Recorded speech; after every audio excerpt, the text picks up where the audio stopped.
আসসালামুয়ালাইকুম।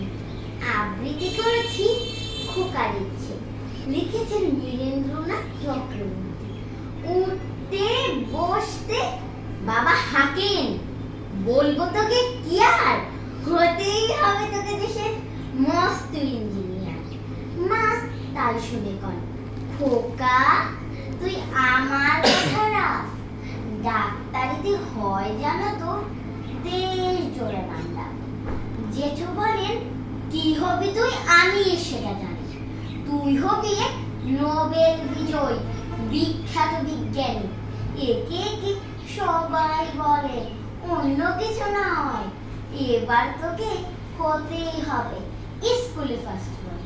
আমার ইচ্ছে ঘুরে ওড়াই, লাট্টু ঘোরাই আর ক্রিকেট খেলি, সাঁতরে করি মস্ত দিদি পার। কিন্তু সব করতে গেলে সবাই আসেন তেরে, সবাই বলেন মন্দে পড়ায় এক্ষুনি সব ছেড়ে। কি আর বলবো, এখন আমার অবস্থাটা এই, লেখা পড়ায় দিন কেটে যায়, কিচ্ছু খেলা নেই। এক একজনের এক এক ইচ্ছে, সবাই দিচ্ছে তারা, তার ফলে ভাই আমার নিজের ইচ্ছে গেছে মারা। সবাইকে ধন্যবাদ।